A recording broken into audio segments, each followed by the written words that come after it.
Seus próprios homens iam sem armadura e agiam como cachorros e lobos, ursos e touros.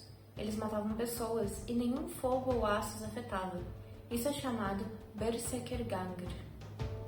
Nos jogos de D&D, os bárbaros são uma classe famosa, tanto pela sua ferocidade quanto pelos estereótipos em torno deles. Alguns exemplos são o guerreiro de muita coragem e poder, mas pouca inteligência, aquele que não consegue controlar os seus impulsos, sendo muito mais guiado pelas suas emoções do que pela racionalidade ou convenções sociais, aquele que foi expulso do seu clã ou está longe do seu local de origem, e a dicotomia do selvagem, onde ele pode ser tanto um lutador sedento por sangue, quanto ter ali no fundo um bom coração e também ser estranhamente ingênuo.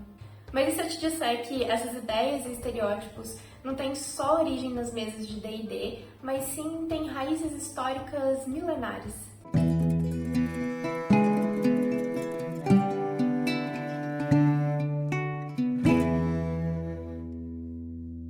Oi pessoal, meu nome é Valkyria, eu sou historiadora, sou programadora, sou escritora. Faço aqui o canal Carruagem da Lua, onde a gente fala sobre fantasia, história e as relações entre tudo isso, todos esses símbolos que a ficção e a história nos trazem. Essa é uma série na qual a gente vai falar sobre as inspirações históricas das classes de D&D, bem como a sua origem ali na ficção e no imaginário popular. Esse não é um vídeo para falar sobre a origem das classes dentro da lore, ou seja, dentro da mitologia e da história do próprio Dungeons and Dragons, porque senão o vídeo ficaria muito grande e não é o meu objetivo aqui, tem vários outros vídeos sobre isso em outros lugares da internet. Então, a princípio é para falar dessas inspirações históricas das classes de D&D, porque eu sempre ficava me perguntando, assim, eu sou uma pessoa que eu sempre gosto de pensar na origem das coisas, quais foram as influências daquilo, as origens mais arcaicas. É mais sobre o Dungeons and Dragons, porque é o sistema original, né, e o mais famoso, o mais conhecido, mais utilizado.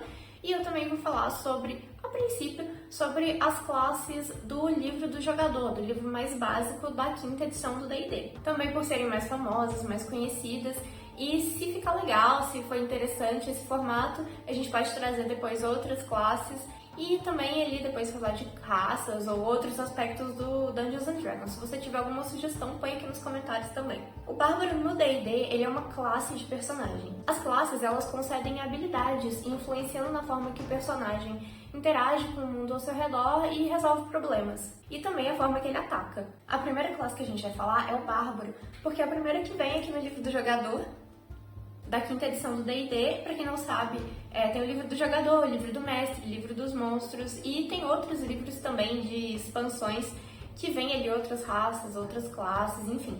Aqui dá pra ver que esse é um bárbaro bem, tipo, viking. Isso não é por acaso. Essa classe bárbaro, ela é muito caracterizada pelo uso do que se chama de fúria. E aqui no livro do jogador nós temos. A fúria é um poder que alimenta não só o frenesi de batalha, mas também os seus reflexos, a sua resistência e seus feitos de força extraordinários. Essa fúria é algo que caracteriza a classe do bárbaro. Ela pode ser usada como um momento em que o personagem entra naquele estado em que ele se torna muito poderoso e até um pouco além da razão. No caso do bárbaro, os seus principais atributos tendem a ser a força e a constituição. Ele é caracterizado por ser extremamente resistente e letal em batalha, usando armas e técnicas corpo a corpo e dispensando o uso de armadura. É claro que a gente pode criar um personagem com a personalidade, com o flavor que a gente quiser. Mas o comum que a gente vê na maior parte das mesas de RPG é seguir esses estereótipos que eu mencionei no início do vídeo. Eu falo aqui estereótipos não como algo ruim, mas sim no sentido de tropos mesmo, ou seja, algo que é muito repetido e que é comum daquele conceito. Na cultura pop, a gente conhece essa imagem do bárbaro do Dungeons and Dragons como exemplos clássicos, por exemplo, o Bob da Caverna do Dragão, que é uma animação de mesmo nome nos Estados Unidos, Dungeons and Dragons. E aqui no Brasil a gente chama de Caverna do Dragão e é uma das minhas séries favoritas que eu amava muito quando eu era criança. Ou exemplos mais recentes, como a Holga do filme de Dungeons and Dragons, o Honra entre o quê? Como é que é o nome desse filme? Eu esqueci o nome desse filme. Honra entre Rebeldes, né?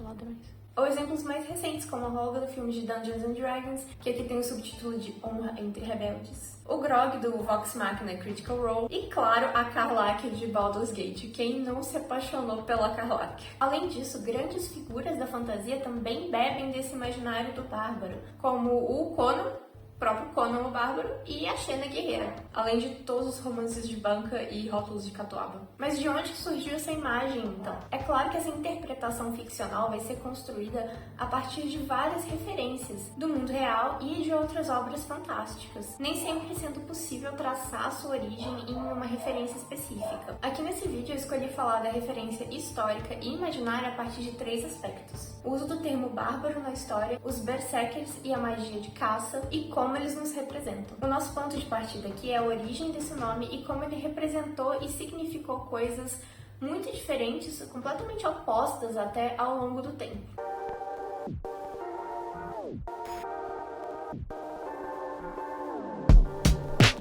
A etimologia dessa palavra é bem curiosa e até engraçada. Eu sou a louca da etimologia. Sempre que eu vou buscar a origem de alguma coisa, estudar alguma coisa, eu começo pela etimologia porque é sempre muito interessante. O termo barbaros começou a ser utilizado na Grécia Antiga e era uma forma até meio depreciativa de se referir a pessoas que simplesmente falavam outros idiomas. Isso porque os gregos meio que debochavam da forma como os outros povos ali da região falavam, que pareceria pra eles um bárbaro, entendeu? Tipo como se fosse o nosso blá blá blá, sabe? E é engraçado a gente pensar que quando alguém não fala a nossa língua e essa pessoa tenta se comunicar na nossa língua ou a gente não conhece a língua do outro, realmente causa um grande estranhamento. E isso acabou tendo uma conotação de pessoas que não eram civilizadas o suficiente para falar o idioma deles.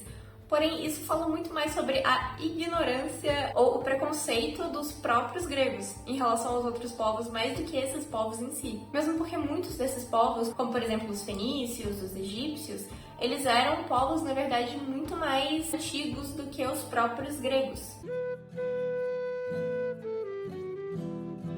E é muito irônico porque durante a antiguidade esse termo bárbaro começou a assumir uma conotação de alguém que não só era de um povo diferente, mas também que era, de certa forma, menos civilizado. E é interessante porque os romanos, eles meio que importaram esse conceito dos gregos, assim como eles importaram várias outras coisas, não só dos gregos, mas de vários outros povos. Os romanos, eles iam meio que se apropriando muito da cultura dos outros povos e daquilo que aqueles povos faziam de melhor.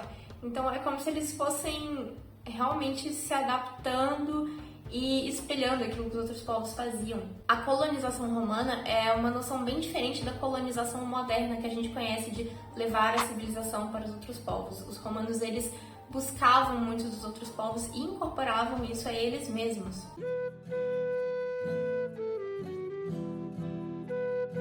Então, no caso dos gregos, o que eles pegaram muito foi a cultura e as referências filosóficas, grandes obras. E é legal lembrar que mesmo durante o Império Romano, a língua mais falada continuava sendo grego, especialmente na parte mais oriental do Império, que era uma porção, tinha se disseminado a língua grega, mesmo porque eram locais onde já tinham muitas cidades muito estabelecidas. Enquanto que o latim, que foi o idioma lá do Lácio romano, ele foi se estabelecendo mais para a parte ocidental do Império, que deu origem não deu origem, mas influenciou muitas das línguas europeias modernas. Então, quando os romanos importam essa palavra, a gente começa a ver como que é interessante que ela vai mudando de contexto, como que essa ideia de um bárbaro começa a exprimir a ideia de um outro, uma figura estrangeira na qual as pessoas muitas vezes projetam os seus medos, mas também que incitava a imaginação. Sobre isso, a pesquisadora Valentina Gunn diz o seguinte: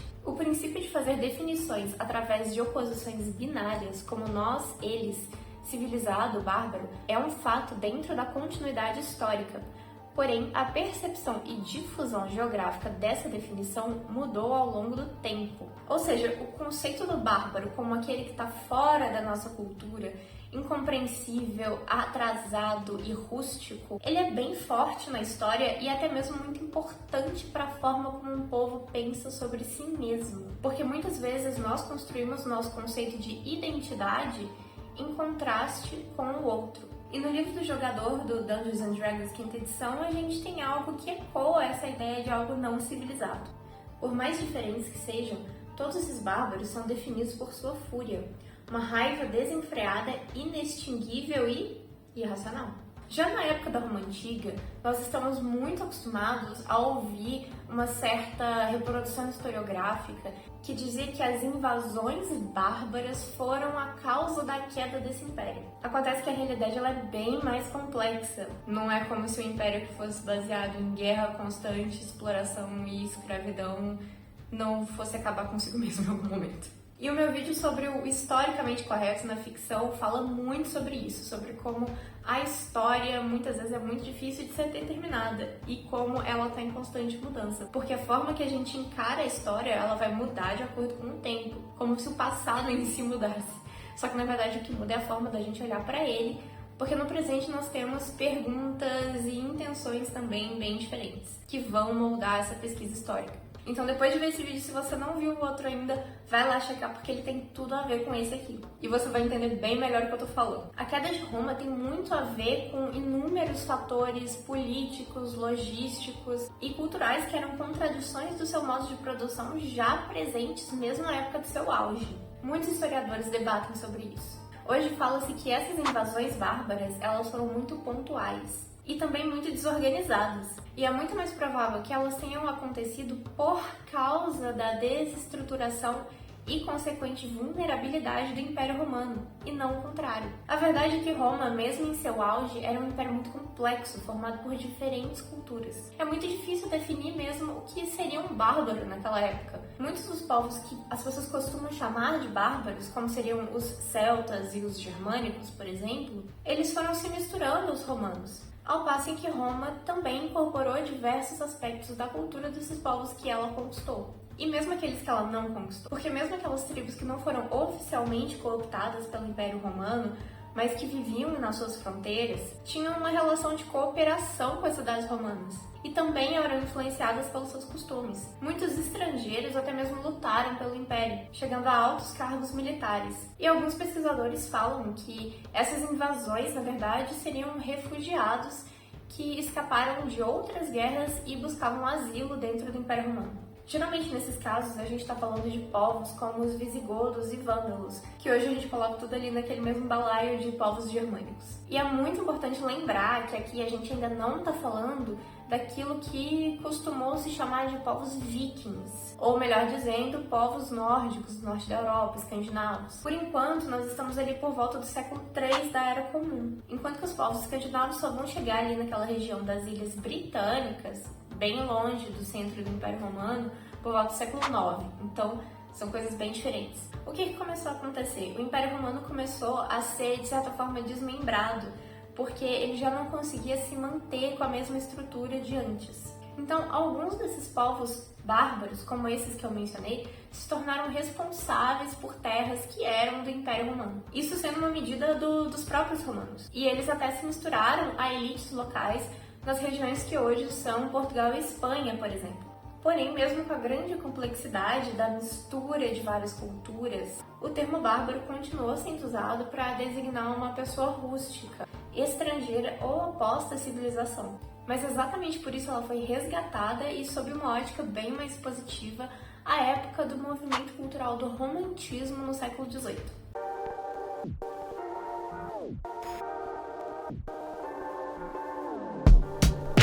Ali no início da Revolução Industrial e no contexto da Revolução Francesa, numa época em que o culto à razão, civilização e desenvolvimento tecnológico estava no seu auge, muitas pessoas passaram a se opor a esses ideais.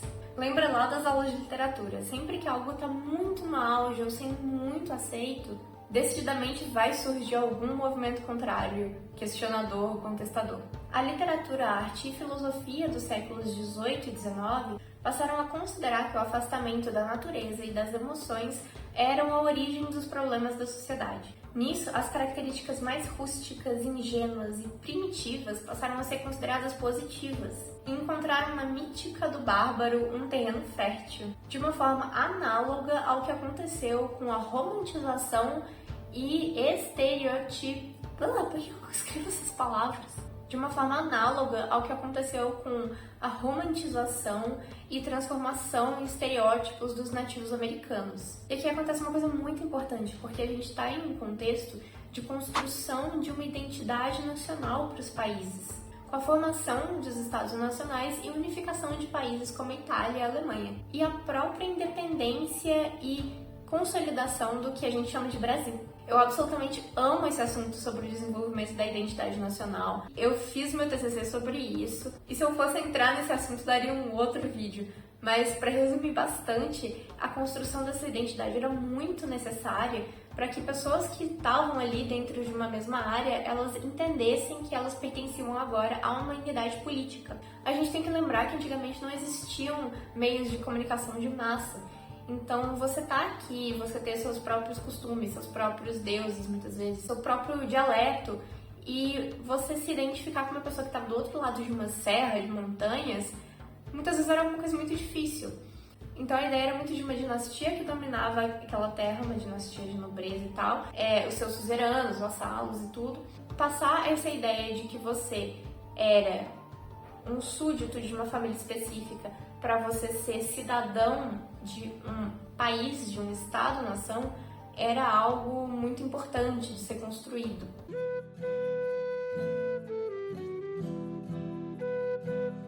Tanto que a gente tem um esforço muito grande de olhar também para o povo, que isso também tem a ver com o romantismo, olhar para a questão do folclore, das crenças e dos idiomas, tentar consolidar esses idiomas, por exemplo, que aconteceu na obra do Goethe, que consolidou o alemão. Os próprios irmãos Grimm, que eles foram buscando ali contos populares, justamente para começar a criar essa identidade, essa ideia de que todos pertenciam a uma mesma coisa. E esse movimento também aconteceu no Brasil. Assim, olhar para os povos nativos com a intenção de buscar uma pureza não corrompida, muito por influência também das ideias do filósofo Rousseau, ou então um passado mítico para construir a ideia de nação, passou a ser muito comum na produção cultural ocidental. Essa citação aqui resume muito bem isso. A caracterização de barbárie é ambígua.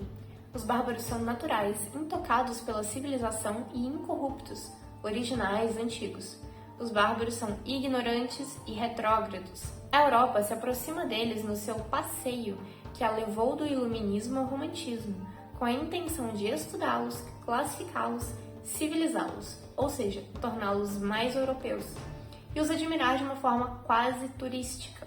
Guerras foram substituídas pela ciência. Possuir conhecimento sobre os outros se tornou uma nova forma de conquista e dominação do mundo. O bárbaro agora era um herói, uma inspiração e um escape de uma sociedade que cada vez mais reprimia suas conexões com suas emoções e com o mundo natural. A gente pode ver um exemplo dessa idealização excessiva em uma citação de 1809, ou seja, ali no início do século XIX. Se as tribos germânicas não tivessem sido capazes de se libertar do jugo romano, ao invés desta livre e rica Europa, teríamos apenas Roma, onde tudo era misturado e confuso. Ao invés da história dos reinos europeus, nós não teríamos nada além dos anais da história romana, com a mesma triste uniformidade das crônicas chinesas. O que essa citação quer dizer? Ele está literalmente dizendo, graças a Deus que os bárbaros invadiram Roma e retomaram a liberdade dos povos europeus, como se os povos europeus daquela época fossem os mesmos do século XIX, e ligando a figura do bárbaro a uma figura até da pureza dos povos europeus.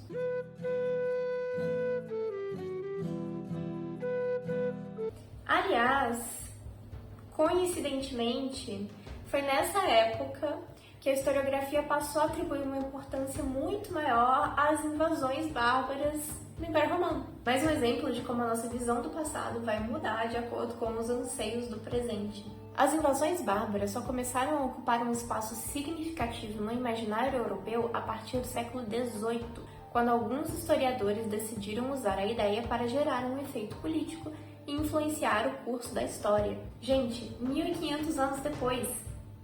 Os europeus do romantismo, diferente daqueles do neoclassicismo, que é uma corrente cultural também contemporânea a eles, mas de ideias opostas até, se identificavam com os chamados bárbaros de outrora e buscaram na história a importância e definição da sua identidade nacional e folclórica. Essa imagem aqui é uma pintura dessa época, retratando uma suposta invasão bárbara ao Império Romano. Reparem como os bárbaros são retratados nus representando seu estado mais natural e em mais conexão com os instintos. Uma visão idealizada de 1500 anos depois. Ou seja, conexão com a pureza, conexão com os instintos, irracionalidade. Mas as inspirações históricas do nosso bárbaro de D&D não param por aí. Mesmo porque o livro do jogador deixa bem claro que não basta ser das terras bárbaras para ser, bom, um bárbaro.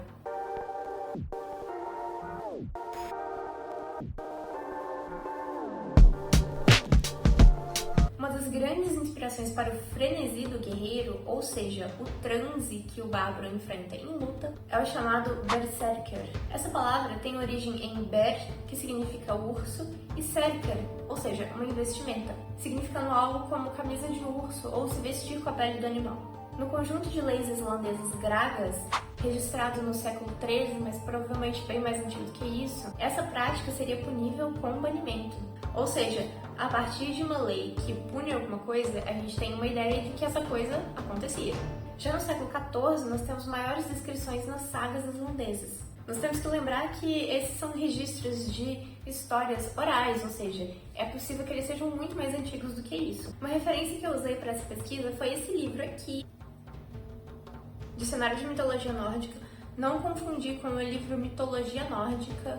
Esse aqui é do professor Johnny Langer, que é um dos maiores especialistas em cultura escandinava no Brasil, que é do NEV, Núcleo de Estudos Vikings e Escandinavos. Aliás, agradecimento ao meu amigo Paulo Beto, que me deu esse livro há um tempão atrás. Há uma indicação de que essas pessoas, os berserkers, teriam algum tipo de autoridade pré-cristã, ou então que eles eram guerreiros de elite. Me incomoda toda vez que eu falo viking, porque viking, na verdade, era só especificamente como chamavam as pessoas que iam fazer especificamente o comércio, saque, tem alguma coisa específica, não lembro exatamente, só sei que é meio errado chamar o povo inteiro de vikings, porque era meio que uma profissão e não o nome do povo. Geralmente a gente fala os escandinavos, e os primeiros que chegaram ali na região das Ilhas Britânicas eram os dinamarqueses.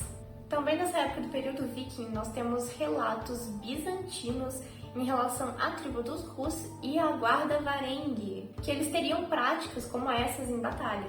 Ou seja, de ir lutar em uma espécie de frenesi de batalha mesmo. Entrar em um estado alterado. Alguns indícios também apontam que poderia existir uma espécie de luta ritualizada em rituais estáticos ligados à figura de Odin.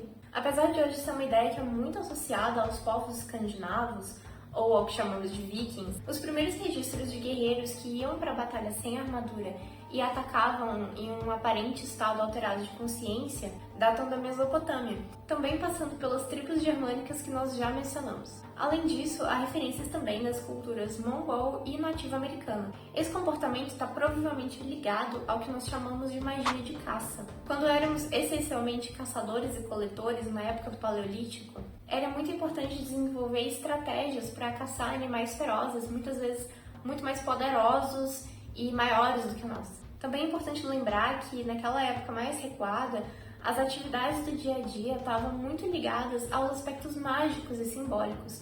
Era tudo meio que a mesma coisa, não havia uma separação entre religião, magia, ciência e essas atividades. Era tudo um mesmo saber e um mesmo conhecimento. Vestir a pele do animal misturando-se com seu odor e aparência era uma forma de atrair a caça, levando-a para uma emboscada ou armadilha, ou mesmo se misturando dentro de um bando de animais, para manipular o seu curso. Além desse aspecto prático para ajudar na caça, incorporar o animal também era uma prática espiritual, de agradecimento pelo sacrifício daquele que morreu para nos dar o alimento, e também uma forma de conexão com aquele ser e com a sua força. Se os animais são um símbolo muito forte para nós até hoje, imagina naquela época. Se vestir com a pele do animal ou simular o seu comportamento em batalha era uma maneira de invocar as suas características para o guerreiro. Ou guerreira, porque a gente já falou sobre isso no outro vídeo também, do viés da arqueologia, e que as mulheres também eram caçadoras e guerreiras. Esses comportamentos, com o tempo, acabaram por se tornar uma forma de culto, comumente ligados à imagem do urso, lobo ou javali. Aqui, tudo que eu falei tá aqui. Olha que legal as imagens. Esse aqui especificamente é um artigo do Pablo Gomes de Miranda. Então, Pablo Gomes de Miranda, muito obrigada. E nesse aspecto de conexão com o animal, conexão com o mundo selvagem e fúria, a gente também pode encontrar aqui no nosso livro do jogador do Dungeons and Dragons. Para alguns bárbaros, a fúria brota de uma comunhão com ferozes espíritos animais. Outros a extraem de um reservatório de ódio contra um mundo cheio de dor. É interessante notar que no D&D nós temos uma curiosa contradição. A trilha do Berserker é o da fúria pura, enquanto que o caminho do animal é outro, sendo que faria sentido que o Berserker fosse o caminho do animal, como a gente acabou de ver. Mas eu acredito que isso se dê porque na língua inglesa a expressão to go berserk tem adquirido uma conotação de enlouquecer de raiva, ficar pistola mesmo, perdendo a sua conexão com a referência animal ao longo dos séculos. Então, na hora de escolher o nome para as trilhas, eu acho que isso pesou mais do que a origem de fato do termo. E é claro que, como a gente falou, existem inúmeras culturas onde esse fenômeno da magia de caça, da conexão com o animal, ele é observado. Eu optei aqui por trazer especificamente o exemplo da cultura escandinava por ser a origem da palavra berserk, e também por ser uma cultura tão conhecida e difundida na fantasia, sendo uma grande referência para o imaginário dessa classe no geral, como no próprio livro a gente vê. Se você gosta de relacionar ficção, fantasia, história e símbolos, esse aqui é o canal para você. Então já me segue no Instagram, Carruagem da Lua, segue aqui no YouTube, comenta, põe sininho, sei lá, porque a gente já tem um vídeo que fala sobre a relação da história com todos esses símbolos e cada vez mais vamos falar sobre isso aqui. O próximo vídeo dessa série sobre as classes de RPG é do Bardo, que vai ser incrível também. Se a gente for puxar um fio que seja de uma coisa que parece tão simples quanto uma classe de D&D, de um jogo de fantasia, a gente pode descobrir não só fatos curiosos, como desenterrar também conceitos e referências que continuam influenciando a nossa vida até hoje, mesmo que a gente não se dê conta. RPG é uma maneira incrível não só de gerar laços com amigos, desenvolver a criatividade e o pensamento lógico, mas também de compreendermos mais sobre nós mesmos através dos símbolos e dos personagens que escolhemos encarnar. E assim como a visão histórica e antropológica do bárbaro, nós projetamos muito de nós mesmos nos nossos personagens, revelando muito sobre nós através do outro. Muito obrigada pela contribuição de todo mundo, pelas trocas, pelo apoio do último vídeo, eu fiquei muito feliz mesmo. É muito legal pra mim estar trazendo tudo isso aqui, que eu gosto, eu amo falar sobre. E o apoio de vocês é muito importante para que o canal possa continuar crescendo e que eu possa trazer cada vez mais coisas legais aqui. Eu também fiz uma pequena playlist de músicas, com músicas que tem a ver com esse tema aí da imagem do bárbaro. Aí também vai ter em algum lugar na descrição ou nos comentários para vocês aproveitarem e me digam o que vocês acharam, o que vocês gostaram, se vocês têm alguma reflexão sobre isso também. Eu vou amar ver, eu amo ver os comentários e ver a troca e o que as outras pessoas trazem também sobre o assunto. É por isso que eu tô fazendo isso. Até os próximos vídeos e muito obrigada pela companhia!